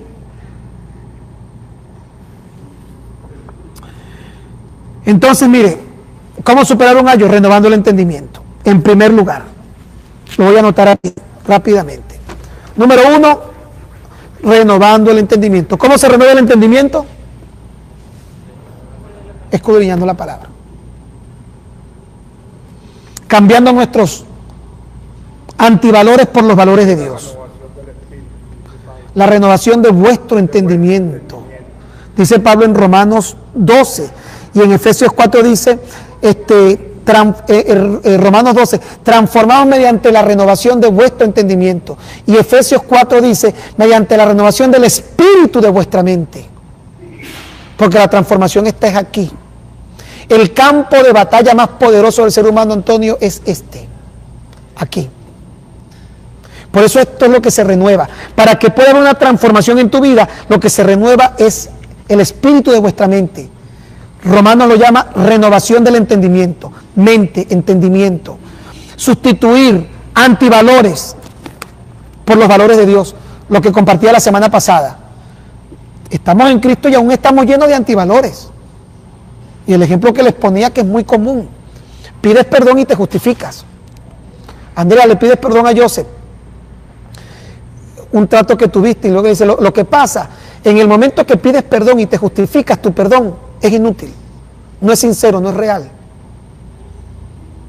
Eso lo enseña la Biblia. Pero aún siendo cristianos creemos que esa es la forma correcta del perdón. Y sentimos que al justificarnos, el perdón está sustentado en una realidad que me permite a mí decir mi perdón es sincero. Pero recuerden que Dios desechó a Saúl, no porque pidió perdón, sino porque se justificó sobre el perdón. Y Dios acepta a David porque pidió perdón sin ningún tipo de justificación. Dios recibe al hijo pródigo porque el hijo pródigo no justificó nada cuando volvió. He pecado contra el cielo y contra ti. No tengo nada que decir, me equivoqué. Pero cuando un esposo le dice a la esposa, te fui infiel. Pero lo que pasa es que tú no me atendías. Lo que pasa es que tú no. Te conté mal. Pero lo que pasa, nunca jamás pida perdón. Y detrás de su perdón hay una justificación. Porque ese perdón, a la luz de la Biblia, no es sincero. Pero eso es un antivalor. Y cuando tú comienzas a estudiar la Biblia, tu entendimiento se renueva en relación al perdón, porque tú te das cuenta que tu antivalor te dice que el perdón debe estar acompañado siempre de una justificación. Eso es orgullo. No es metanoía, la palabra arrepentimiento en griego. Por eso usted va a ver que Pedro, cuando se da cuenta que niega al Señor y el Señor lo confronta, y la noche que se da cuenta que había negado al Señor 3 veces con maldición, dice que se encuentra en ese momento y llora amargamente. Y cuando se encuentra el Señor, ¿cuál fue la justificación que le dio? Algunos se han atrevido a decir que lo que hizo Judas no competía con lo que hizo Pedro, porque Judas vendió al Señor una vez. Pedro lo negó 3 veces con maldición. Le voy a decir lo que significa 3 veces con maldición. Dijo, yo ese maldito no lo conozco. Pero Judas se autojustificó, inmediatamente fue. Pero Pedro no se justificó. Y frente al Señor lo que hizo fue, tú lo sabes todo, Señor. Tú sabes que te amo. Porque si tuviera que justificar, pudiera decir, lo hice por esto, por aquello. ¿Se acuerda cuando yo le decía que del griego la palabra que usa allí es cuando el Señor le pregunta, Pedro, ¿me amas? Pedro, tú me fileas. Y al final dice, Pedro, tú me agapán. Y ahí se dio cuenta que el amor que él tenía por el Señor no era el que el Señor esperaba de él. Era filial. Ok.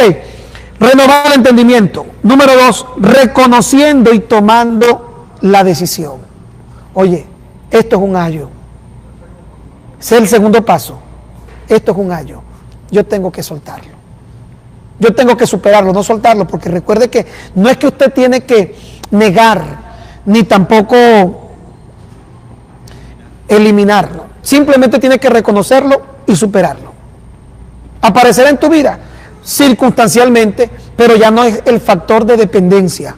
Entonces, el segundo paso, reconocer y tomar la decisión. El tercer paso, Romanos 1:16, aprendiendo a vivir por fe. El justo por lo que siente vivirá. El justo por lo que ve vivirá. El justo por los cultos vivirá. El justo por los ayunos vivirá. No, el justo vive por fe. El justo vive por fe.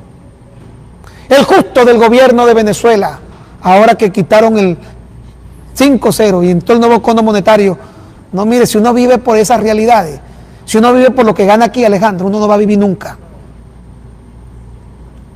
Si uno vive del trabajo, de lo que gana aquí, no va a vivir nunca. ¿Sabe por qué estamos aquí en pie firme? Y el Señor nos va a dar la victoria, porque nosotros no vivimos ni de ese salario, ni de este país, ni del otro país. Nosotros vivimos por fe. El justo por la fe vivirá. Y de por sí, muchos de nuestros cultos son necesarios. ¿Sabe por qué? Porque son ayos para muchos niños espirituales. Lo necesitan.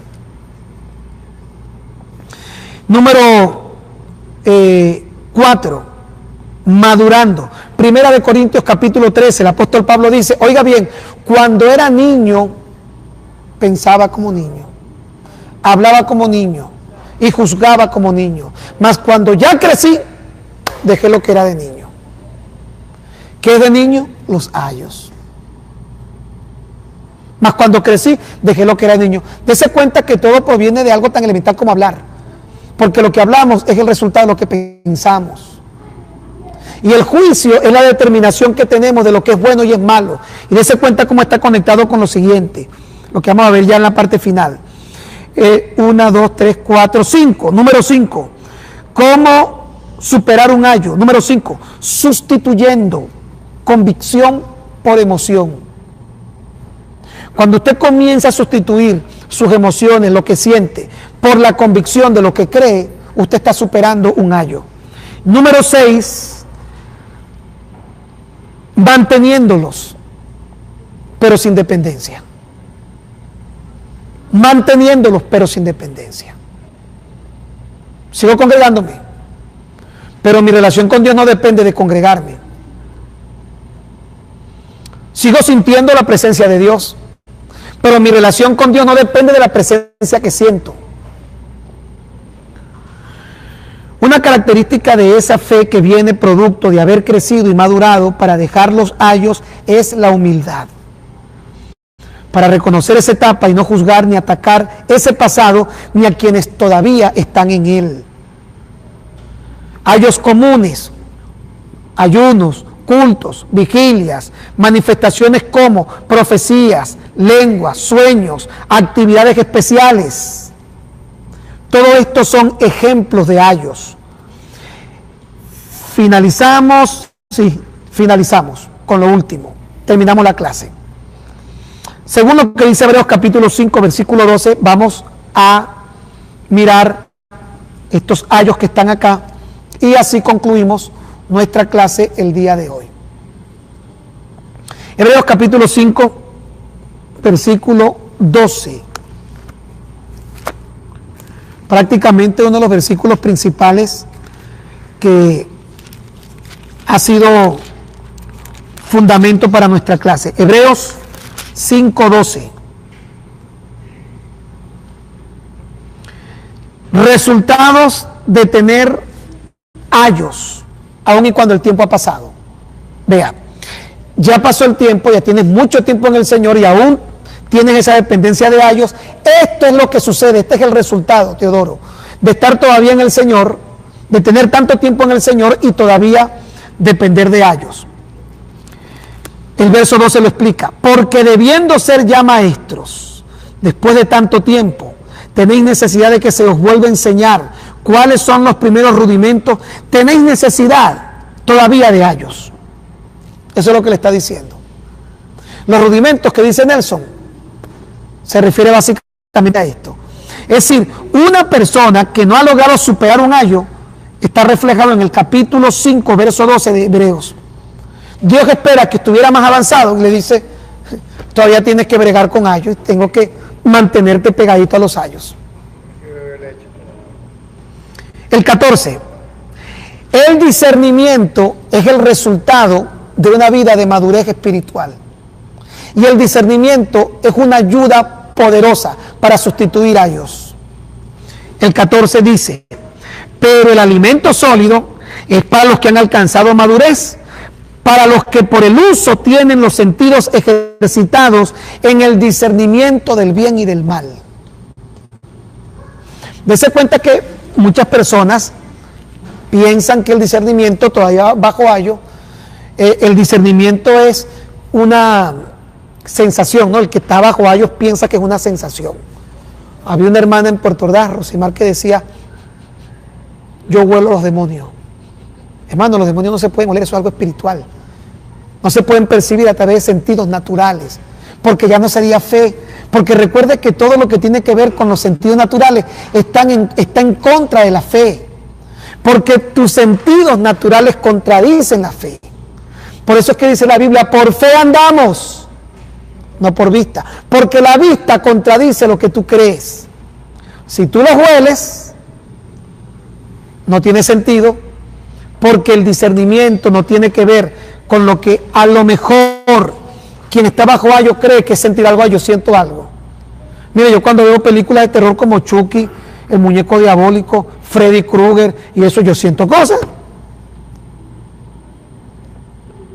Y no creo que sea propiamente algo espiritual. No, el sentir es lo natural, es lo propio de ser individuos con sentidos como son la vista, el tacto, el olfato, el oído. Y todos estos sentidos van en contra de la fe. De por sí, cuando nos cuesta creer y atender los principios de Dios de la fe, es porque dependemos mucho o estamos muy aferrados todavía a los sentidos. Porque yo debo creer que Dios está aquí aunque no lo veo. ¿Qué me dice el sentido de la vista, Joseph? ¿Que Dios está aquí o que no está aquí? ¿Qué me dice el sentido de la vista? ¿Dios está o no está? El sentido de la vista dice que no está. Ahora, yo creo que está aquí.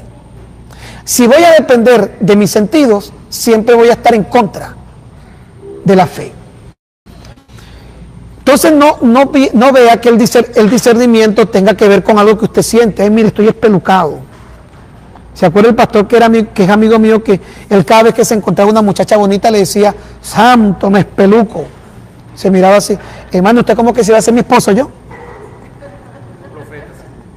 Sí, él decía que si se espelucaba, esa era su esposa. Pero vea, ¿sabe qué es el discernimiento? Aunque hay un discernimiento del don del Espíritu Santo, pero el discernimiento, ¿sabe qué es? Conocimiento de la palabra. Conocimiento de la palabra. Usted quiere desarrollar un discernimiento agudo entre el bien y el mal, escudriñe la Escritura. Y la Biblia se va a convertir como en un radar. Y usted va a decir: la Biblia no dice eso, y va a descartar lo que no es. Eso lo dice la Biblia y va a aceptar. Eso es discernimiento. La madurez aunada al conocimiento de la Escritura, eso es discernimiento. Por eso es que dice: el alimento sólido es para los que han alcanzado madurez, para los que por el uso de los sentidos. ¿Qué sentidos? Si estamos hablando que no son los sentidos físicos. Hay ojos espirituales, hay oídos espirituales. Para los que por el uso de los sentidos ejercitados en el discernimiento del bien y del mal. Cuando el discernimiento del bien y del mal está claro en tu vida, superas ayos con facilidad. Y finalizamos cuando los ayos están arraigados. Hebreos ahora, el capítulo 6, verso 1 y 2, ayos arraigados. El 1 dice, verso 1: por tanto, dejando ya los rudimentos de la doctrina de Cristo, ¿cómo? Dice: vayamos a la perfección, no echando otra vez fundamento del arrepentimiento. Es decir, no tenemos que arrepentirnos. Aunque allí dice arrepentimiento de obras muertas, de la fe en Dios, de la doctrina de bautismos, de la imposición de manos, de la resurrección de los muertos y del juicio eterno. Todo esto es verdad, pero todo lo que Pablo le está diciendo es: oye, a estas alturas, ustedes ya deberían estar claros en cuanto al arrepentimiento de obras muertas. ¿Cuáles son las obras muertas? Hebreo describe lo que son obras muertas. Obra muerta es todo lo que hiciste antes de conocer a Cristo. Ya Dios te perdonó. Todo lo que hiciste en el momento que te arrepentiste. Eso es lo que Hebreo llama obras muertas. Todavía hay personas que están: Señor, ¿será? Y vuelven a pedir perdón. ¿Me perdonaste? ¿Será que no me perdonaste? Porque el sentimiento de culpa, recuerda que la culpa no viene de Dios. La culpa fue lo que se manifestó en Judas para que se suicidara. En él no hubo arrepentimiento, ni en él no hubo metanoia, que es cambio de mente, cambio de camino. En Judas lo que hubo fue culpa, y la culpa lo llevó al suicidio. ¿Qué fue lo que hubo en Saúl? En Saúl no hubo metanoia. En Saúl, metanoia es la palabra que se usa para hablar de arrepentimiento. Se escribe así. Hay otra que es metanoeo, que significa cambio de mente y regresarse del camino por el que venías, cambiar el camino. Imagínense a Saúl cuando le pide perdón a Samuel y le dice, perdóname, he pecado. Y luego le dice, porque temía la voz del pueblo. Ahora ven conmigo y hónrame delante de los ancianos de mi pueblo. ¿Qué estaba diciendo el malvado Saúl? Y para completar, ya te pedí perdón, así que tranquilo. Ven y yo, él estaba más pendiente, era del reconocimiento público, que de verdad sentir, oye, que le había fallado al Señor.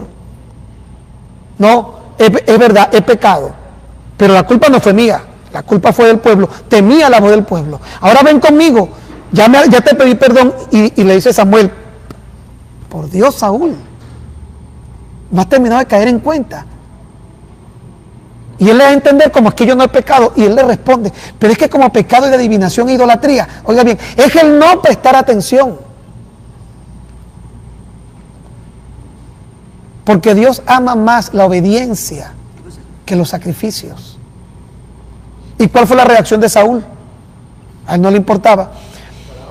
Eso es como la persona cuando de pronto Catherine actúa mal, que casi nunca lo hace, o nunca. Y Vladimir viene a reprenderla, a regañarla, y Catherine le dice, ya, está bien, perdón, ya, está bien, perdón, ya te pedí perdón. Ese perdón es sincero, pero está diciendo perdón. ¿Qué está haciendo ella? Ella lo que dice es, no me regañe. Es más, el culpable fue Jefferson. Pero si insisten en que ella fue lo que hizo mal, este tipo de perdón, ya. ¿Ha escuchado a esa gente que le dice, ya, tranquilo, no me digas nada?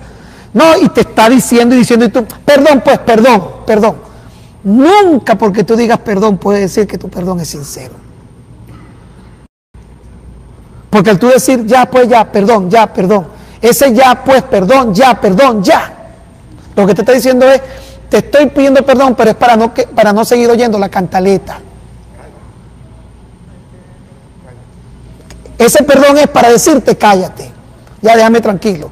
Y si te va a tranquilizar, darte un perdón. ¿Cuántas veces hemos usado ese perdón? ¿O esa forma de arrepentimiento? Hay un amigo en común, que no lo voy a decir en público, pero hay un amigo en común, de un hermano de allá, que él me contó que un día fue a la playa y él no sabía que su hijo fumaba. Ni siquiera le voy a decir por qué letra comienza el nombre. Y me dice él, Gustavo, y mi hijo fulanito se fue por allá, por el malecón, y yo no sabía que fumaba. Y a mí me extrañó, y yo lo fui siguiendo con cuidado. Y cuando llegué allá lo encuentro en el malecón, en la parte de atrás, fumando. Y dice que a él le dolió tanto ver a su hijo fumando, y lo llamó, y él dijo, papá, está bien, y el papá empezó a aconsejarlo, y la respuesta de él fue, está bien, papá, está bien, ya, pero no me digas nada, perdón, no lo hago más, y no lo vas a hacer más, no lo hago más, y ahí quedó, le pidió perdón para no hacerlo más. A la semana, él me dice que él venía subiendo por la avenida Sucre, y lo ve que venía fumando de lo más tranquilo. Porque él lo que estaba evitando era la censura, el regaño, el castigo, la corrección, que es lo que nos pasa a todos los seres humanos. Y nos damos cuenta que cuando la Biblia habla de arrepentimiento de obras muertas, es cuando tú has tenido ya una actitud correcta y te has arrepentido de lo que hiciste. El libro de Hebreos lo menciona varias veces, obras muertas. Dice, porque si la sangre de los toros y los machos cabríos no pudieron para la purificación de obras muertas, habla luego de la sangre de Cristo. Lo que está diciendo es que las obras muertas son esas acciones que usted hizo, le pidió perdón a Dios y quedaron en el pasado. Pero para estas personas, todavía el sentimiento de culpa no les permitía superar algo que ya el Señor perdonó. Y para Dios son obras muertas. Dice, rudimento de la doctrina de Cristo, vamos adelante a la perfección, no echando otra vez el fundamento del arrepentimiento de obras muertas. De la fe en Dios. ¿Le está prohibiendo que tengan fe en Dios? Pero ¿para qué a estas alturas vamos a hablar de la fe en Dios? Ya ustedes deberían estar hablando de la teofanía, de la manifestación de Dios en su creación. ¿Y qué es eso, teofanía? Bueno, pero eso es algo más profundo que quedaste todavía en la fe en Dios. No es que no, ya tú supuestamente deberías tener fe en Dios. Hay gente que todavía está en la cuestión de que si creo o no creo, si creo o no creo. ¿Es o no es? La fe en Dios, la doctrina de bautismos, no está mal. La imposición de las manos, de la resurrección de los muertos, del juicio eterno. Ellos estaban detenidos en algo que al entendimiento de Pablo, ya vamos a ir a algo todavía más profundo. Y es donde le dice anteriormente, porque el alimento sólido es para los que han alcanzado madurez. Muchos de estos detalles también pudieran ser ayos. Él pensaba que eran temas superados, cosas que estaban claras en su mente y en su corazón y aún no estaban claras. Finalizo dándoles un versículo bíblico con el que cierro, muy hermoso por cierto. Reyes serán tus ayos y reina tus nodrizas. Nunca le llegué a decir que lo equivalente a un ayo en mujer es nodriza. Con el rostro inclinado a tierra te adorarán y lamerán el polvo de tus pies, y conocerás que yo soy el Señor tu Dios, que no se avergonzarán los que esperan en mí. Mira este versículo porque eso lo doy para terminar, porque está diciendo, no se las dije, ¿verdad? Isaías 49, 23, que cuando tú llegas a un punto de madurez y de crecimiento,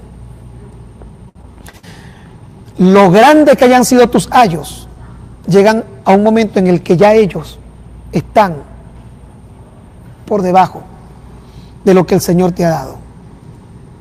Analice ese versículo con calma, que le va a dar mucha liberación.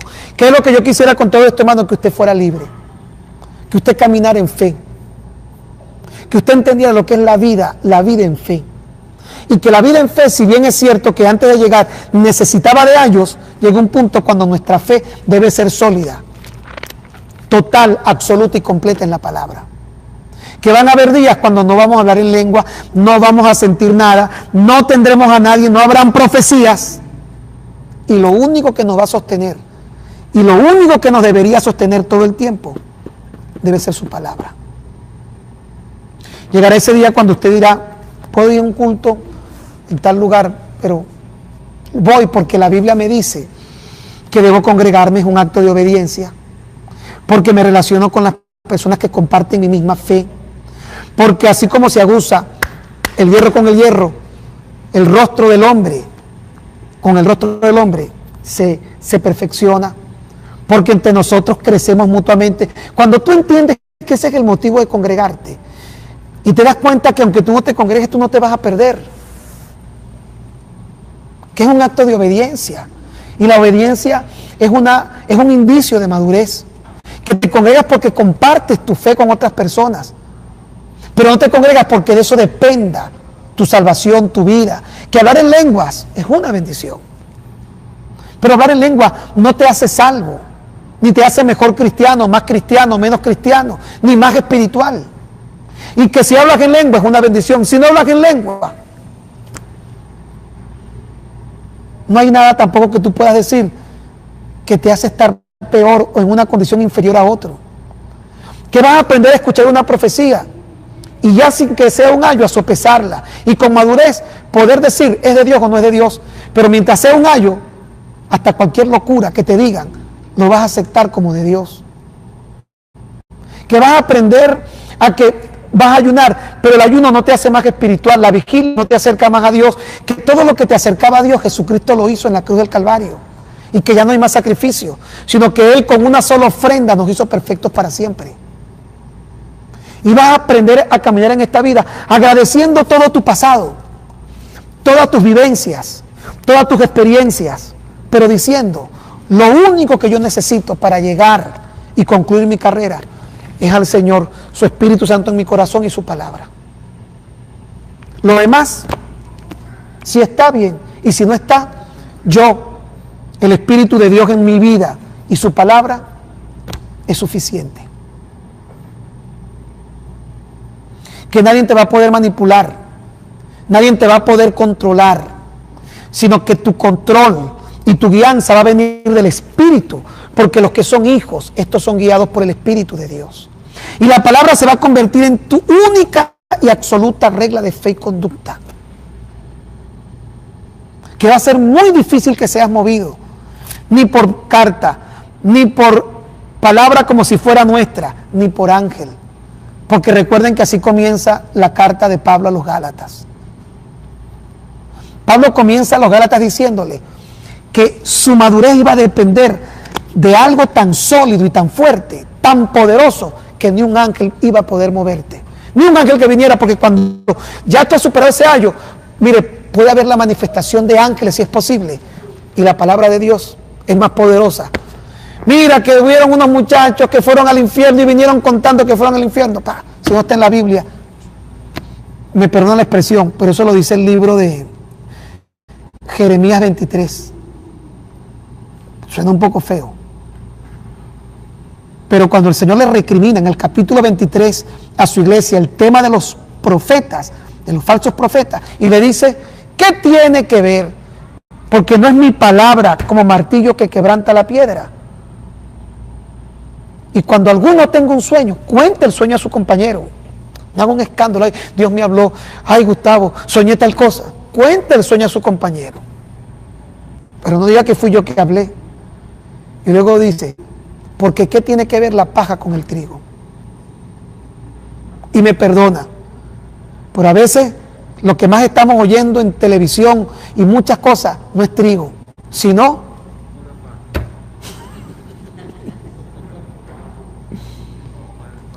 está en Jeremías 23. Puro bueno para no. Pura grama seca. Pero Dios le reclama y le da a entender que ya cuando tú llegas a ese punto, todo eso es grama seca. Y que tú puedes ver una profecía. Mire, por ejemplo, a estas alturas de mi vida, yo vengo ahorita a una convención. Hermano, antes de venirme fue un hermano allá a profetizarme. Yo vengo a tener una palabra de Dios.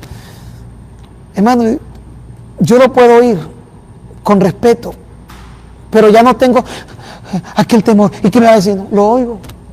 Y si no es, doy mi vuelta y sigo mi camino. Y para que sea, la única condición para que sea, es que jamás tiene que decirme algo nuevo. Cuando una profecía ya a estas alturas de mi vida llega y es de Dios, lo agradezco. Gracias, porque ya Dios me lo había dicho y lo está confirmando. No me está diciendo nada nuevo. El que viene a darte una profecía, a reestructurar y a redireccionar tu vida, y ahora tú te vas a casar con fulano. Ay, yo no sabía, yo no me quiero casar con ella. ¿Y sabes cuánta gente se casó mal casada? ¿Sabes cuánta gente se casó mal casada? ¿Sabes cuántos matrimonios fracasados hay en nuestras iglesias? Porque vinieron de boca de profetas. ¿Cuánta gente puso el destino de su vida en la boca de un profeta? El destino de su vida en un sueño. Y yo le digo siempre a los hermanos, si una profecía es de Dios, no te dice nada nuevo. Te confirma lo que ya Dios estaba tratando contigo. El objetivo de la profecía, no traernos algo nuevo, sino confirmar lo que Dios dice. Y muchas veces, si no lo confirma, tampoco es mal de morir, porque mis ovejas oyen mi voz y me conocen. Mire, algo interesante con lo que quiero terminar.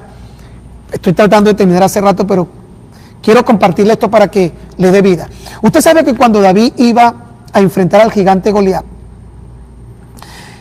El gigante lo primero que hace al verlo, él no distingue las piedras. ¿Sabe qué es lo que le distingue, verdad? Tú vienes a mí Palos y piedras. con palos y piedras como si yo fuera un perro. Pero ¿sabe por qué le dice con palos y piedras? Porque el gigante no distinguía que no eran palos. ¿Sabe qué era lo que traía David en la mano? Y su callado pastoril, que parece un palo. Pero para el gigante, ¿qué va a saber un burro de chicle bomba? Si lo que come es pasto. El gigante le vio ese palo, que es el callado que usa el pastor, y para el gigante eso era un palo. Oye, tú vienes a mí como que si yo fuera un perro, pero no era un palo cualquiera, era el callado del pastor. Ahora usted sabe que en la época de David no existían Facebook, ni habían tampoco memorias como la que nosotros conocemos hoy. ¿Sabe dónde los pastores anotaban sus experiencias de vida y contaban sus historias? En el callado. Tenían marcas. El callado de los pastores tenían marcas. Y cada marca era una historia que ellos habían vivido. Y yo estoy seguro que ahí estaba la marca donde él identificaba la historia el día que Samuel le dijo: tú vas a ser rey de Israel. Y esa palabra, que de alguna forma era una palabra que él traía en su mano, por eso él dice: tu vara y tu callado, porque cada vez que esa gente veía el callado, ¿cómo no iban a recibir aliento?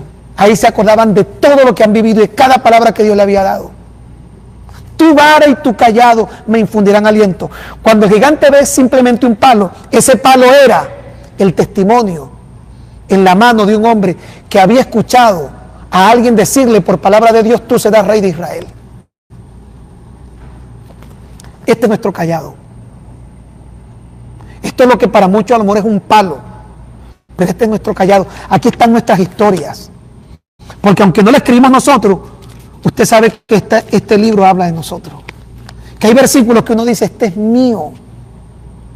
Yo tengo versículos que yo siento que Dios los escribió especialmente para mí. Son las marcas de mi callado, son mis palos frente al gigante.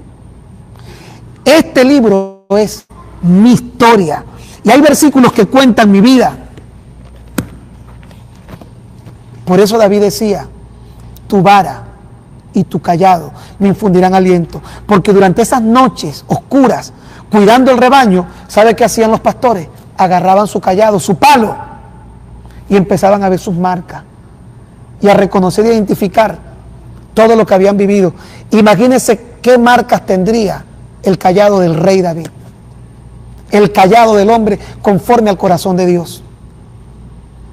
Ahí estaba la marca y la historia de cómo Dios lo usó para liberar a Saúl de los demonios. Ahí estaba la historia de cómo él fue llamado por Dios para ser rey sobre Israel. Ahí estaban todas sus historias. Tu vara y tu callado me infundirán aliento. Cuando superas tus ayos, caminas con tu callado, y eso es lo que te da aliento. Si hay una profecía, y yo le voy a ser sincero, no es que yo no crea, pero yo hoy le corro más bien. Les corro. Porque es que la gente trata de acomodar la profecía a lo que quiere decirte. Y si te conocen, más todavía. Pero ¿sabe dónde usted nunca va a ver manipulación ni descontrol? Mire, en este libro maravilloso. En mi corazón he guardado tu dicho para no pecar contra ti. Lámpara es a mis pies tu palabra, lumbrera mi camino. Hemos terminado esta clase. Viene la última clase y luego de eso, yo creo que aquí vamos a poder hacer también como una especie de graduación, ¿verdad? Bonita, cuando vayamos a entregar los certificados de esta etapa de estudio con nuestra toga, nuestro birrete. Los que no digas que sí, yo sé, los que vieron toda su clase, Jefferson.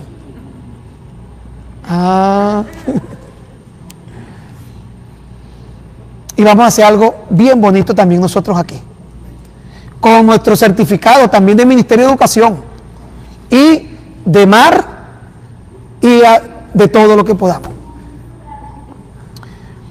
Vamos a terminar nuestra clase, vamos a despedirnos de nuestros hermanos acá.